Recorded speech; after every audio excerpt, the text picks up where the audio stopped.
présence, mais sans pour autant prononcer des discours solennels. Ça n'existait pas. C'est une ironie.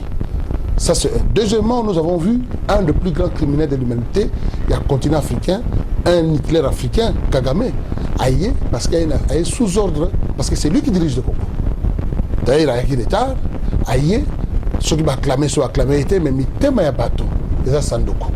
Il y a des Congolais, on va voir dans la tribune. Et l'on dit oui, c'est bon, mais il y a 4 qui ont bango, Nzamba yebi place mazo kasta mazo mona Kagame. Kagame 1 el bosso abombi biso presque 6 millions. Deuxièmement, abombi biso le criminel on n'en parle même plus. C'est une ironie socratique comme le dit. Donc ils ont mawa. Et sans oublier, l'autre aussi c'est Museveni qui est il y a exploité Ituri, abombi biso la Kisangani. Pétrole na biso aux lac Albert, c'est lui qui contrôle tout. Bato Bongo, il y a cinquantenaire, jour il y a l'indépendance, il y a Congo et Zamawa. Si vous êtes journaliste, vous êtes voisin à Bisso, vous êtes bien, tel que Kagame, Museveni, et tout. C'est-à-dire, vous avez masqué la situation ou bien vous avez un sensement normal. Mais, vous avez dit que vous avez un thème. Vous avez dit que ça combi. Vous avez un discours élogieux à le président Mobutu de son vivant. Mais tant Mobutu a koufa ki to ba kimaki, mais moto a fingi Mobutu Bosonan. C'est combi. Exactement. Quand on a un journaliste wana, Nzamba batela bango, lobby. Bakolbaki ah non, sinon te ezaki nango boité ngaite d'ailleurs cette telle personne qui m'a dit qu'il a le discours boy, nakata matema nanga utakité. Donc ba yebi yango congolais so mona Congo. Ayebi na bolamu te mboka wana ezana mopaya bato bakomi zabopaya. Écoutez un petit exemple. Ngai naza mwana soda. Na bomwana ngai na ki très fier comme soda na comme général na comme fonction pour kamamboka ngai. Na mona ki ba généraux ya minene. Na mona ki to mona ki to ba mike, général Mulamba, général Bobozo, général Masiala, général Mobutu. Il y avait des généraux Nzoïba, il y avait des grands généraux. Ba généraux wana nyo surtout, parce que c'est la fierté à Congo. Mais ce qui se passe aujourd'hui c'est quoi? Na cinquantenaire d'indépendance à Congo. Tu vois comment que na place à condamner Mobutu. Ah Mobutu mutakota ba Rwanda. Pour de Maka Bisengamana. D'accord. Bisengamana était directeur de la présidence. Il y a présidence à Mobutu pendant 15 ans. Mais qu'est-ce qui s'est passé après Bisengamana en Longo? Mais ce qui s'est passé c'était quand? Tout simplement rétrospective de l'équipe des semaines. Chebeya ba otuko bomae. To ebi cause pour abomi. Balongoli Numbi, un aventurier, un ancien réparateur à Radio Nakatanga, Aïna qui sait comme général, tout ça passe par là. D'ailleurs, on a pas généralité. Mais Numbi à Longwe va remplacer le général Bisengimana. Vous vous rendez compte? Na 4 armées à Congo, tout ça, le général Bisengimana. Mais tout le monde a besoin de tout ça. Voilà. Merci. Mon sergent Yo Baksana Nina Onosoto Oyoki, mon capitaine a PC. Albert D. Rabi a la discours, mais événement au Congo, il y a événement politique. Présence dans le Congo, il y a déjà présence déjà politique. Invitation il y a déjà politique. Donc en plus de ça, il y a humilié. Il y a Kanambe, même qui na visite na Belgique, il y a une école primaire, na chef à localité na Belgique, au Banalon de Tolanda qui a poto Kangaye, toi ko sambisi en Angleterre, au Akimaki, il y a un aéroport militaire. Alors quand on a dit nango alobi ke ako humilier roi yango roi pe ayaki ba humilier roi et ça histoire moko soni comment la ba paya na kata mboka na soza ko défiler comme marcher sur les crânes les os de nos ancêtres mais ba kosuka et là quand on regretter makasi ali pona roi Albert D ba humilier na rana ye d'abord un roi a commis avant dit 2 heures pour na causer la quoi moto la Kagame un président qui est sorti de rien à un autre côté mais roi a vendu Kagame aïe, le président africain tout baza cause la Kagame aïe wana a humilié bango et puis quand même basaka ne ko santé donc ils allaient honte pour na roi Belgique donc ils allaient mawatro menga message dans ko pesa na bana Congo tout le monde eloko wana ya 50e anniversaire wana eleki nango ba anniversaire ekoyaka toujours mais total la futur à Congo ils allaient nini totalement to bunda ensemble j'appelle à l'unité des peuples congolais il ne faut jamais baisser les mains. Il faut toujours lever les mains to bundatina suka to kolonga. Le pays, on ne peut pas changer notre langage, on ne peut pas changer notre philosophie. Le pays est sous l'occupation des étrangers. Donc nous sommes là pour bouter tout le monde dehors. Nous allons récupérer notre pays par la force. Merci mon sergent. Bongo siko bandeko na biso o baza awa o tozomona bango lelo bako baza bato parce que congolais nous surtout ayebi ke PPRD ezali parti o ezo soutenir Kanambe na pouvoir. Mais dès que tout le la télévision, awa bazole kana awa koloba awa biso batoza awa na kati à Londres awa. Tout ko sala ndenge ni poto vraiment to sola bango très bien ou bien bande ko wana vraiment bazora possibilité de passer message na la télévision parce que ils ont embrouillé quelque part kondima ya peuple congolais. Ce que je veux dire à nos frères congolais, nos peuples congolais, conscience, il ne faut jamais que bosse ne le conscience. Les consciences ezamabe. Ceux qui vont continuer toujours à demeurer dans la inconscience et amabe. Bandeko o bazo kende ko la télévision, bazo makambo o lokola un végétarien, ko télévision comme le combat le kaka pour se faire montrer, ba bango be kitwali sous l'esclavagisme, sous l'occupation. Bandeko botika ba biloko pamba, to bunda na ordre mot dispersé mais j'appelle à l'unité dans l'ordre ndeto kolonga bitumba. Botiko pesa message à pamba.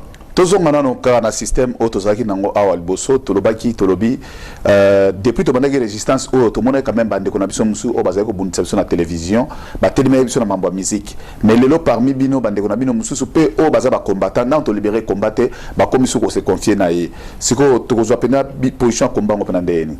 Merci na kolba langage moko spirituel. Baza ko sabiso ke le diable il y a des fois se déguise en l'ange de lumière mais il n'est pas la lumière.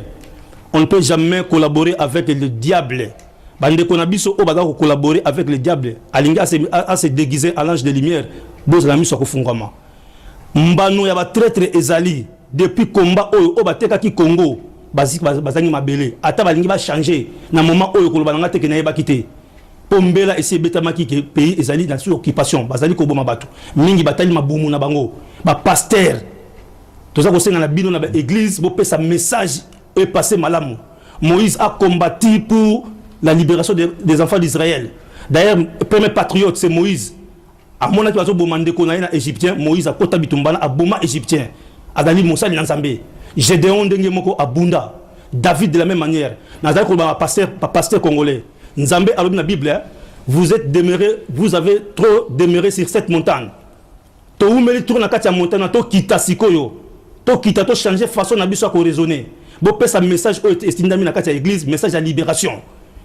Bandeko o bazo kende ko collaborer na ba soi-disant ba journaliste o to za ko ba bundisi combat on attend embargo. Lelo ba changer mais boy bango be que l'histoire et ko lobana kata Congo. To za ko bunda to koma. Merci mon sergent. Mon major Mbilinga yo olobaki na biso awa lobi na ba émission EOT kolekana.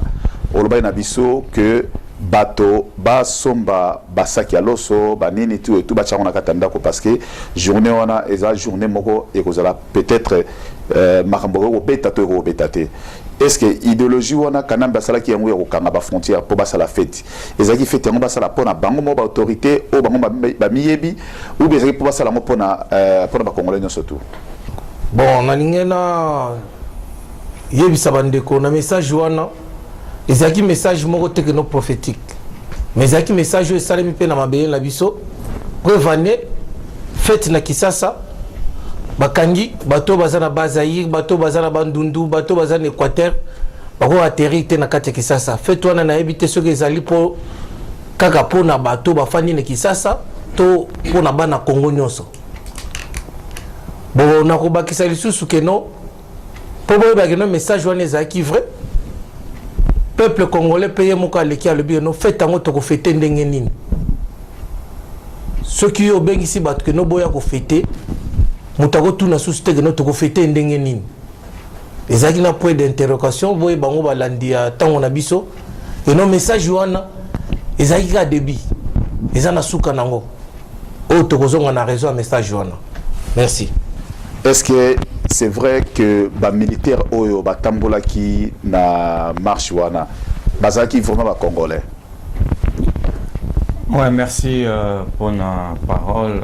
Nous remercie d'abord pour la Rwanda, le peuple congolais, na esprit oyo bazaki nango jour le 30 juin et puis na maturité politique ba komi nango parce que bitumba otozo bunda awa biso toza na l'extérieur avant de répondre à la question, il faut bateau le bazar en Katiamboka va comprendre. Il y a un autre très bien. Mais le coup à Babandi, il faut comprendre. Et ça est vraiment important que l'élite n'a pas comme un asuka. Et puis, nous avons salué les opposants. Oh, ça qui appelle les bavans na bandaku. Balanda qui peut pas bien pour boycotter cinquantenaire ou en occupation. Vraiment, tu peux vraiment.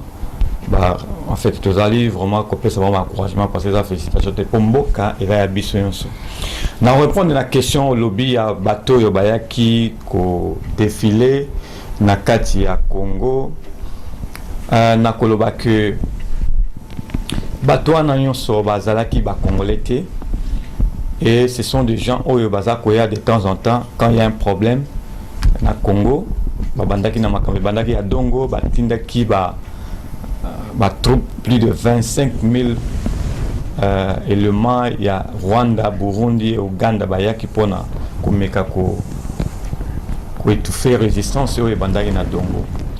Alors cette fois-ci, batindi bango lisusu pona ko défiler na ma belé na biso na ko ajouter muke oyo capitaine Lion alobaki awa. Omoni basoda na biso bazalaki désarmé, bazalaki incarcéré ou alors toloba logé na nsele, bazalaki na nsele et ba policiers rwandais et burundais bazalaki na maluku place oyo Jean-Pierre Bemba bandaki ko vandisa basoda na e. Alors RC koyo ba moni que non makambo ya le 30 juin ba message oyo eleki oyo major mbilinga tindaki. Et zali penza message mo ezali clair babanga kiango yango babité ba soda ya ba congolais ba ko marchaka jamais et puis to repesa ba mindo kité ba désarmement ki bango. Alors ba bazala ki wana ezali ba étranger na ba uniforme ya ba armée oyo to mona jamais na Congo. Bazali ba soda moko inconnu selon ba source oyo to zanango ba utaki misika ba lojaki bango na ba école soit déjà école où ils allaient pembeni à Kanchachwana pour na kobomba bango parce que bazala ki kobanga que soit batie bango place au basoudan na biso bazali et ko déclencher na yango batiaki bango na bakanwana et puis na bakamuso zaki ya Monique ne basoda wana place babana ko vanda. Alors mon frère nous lancé message na ba peuple congolais vraiment tango yango yo ekoki bino mo bomoni na miso ke mboka na biso ezali en otage ezali occupé na ba troupe étranger oyo bazali ko bomba bandeko na biso na est bazali ko bomba na Ituri. Alors fête oyo bazali ko sepela wana ezali ki fête ke bango sikoyo nde bazali ko diriger Congo. Alors yango il faut pas ça la fête wana parce que quelque part ceux qui vraiment kanambe alors qui a besoin à ça la fête pour na biso ba congolais ou bien fête ya ba congolais pour l'indépendance na bango ou ya yebi histoire ya Congo te il fallait associer peuple congolais pour peuple congolais et se retrouver c'est-à-dire ndenge to mona ki na ba fête mususu soit disant peut-être ya ba implet ba mona ce qui les bateau oyo basala ka misala ba syndicat ba société ba banda ko fungola ba place moko boye que non ba kitisi biloko ya kolia ne fût-ce que pour une journée que bateau ba se retrouver ou bien ba ko kabela bateau biloko ba soso ba nini pour fête wana ezala pona Congo mobimba mais peuple ezali ko souffrir ba liete ba mériter mais bâtiment baké ko kangama quelque part on a parlé du peuple pour na ko fêter indépendance ou le peuple congolais ezoyeba tingana yango te c'est pour dire que les alliés occupation oyo biso awa tozo bunda pour na ko libérer yango pour to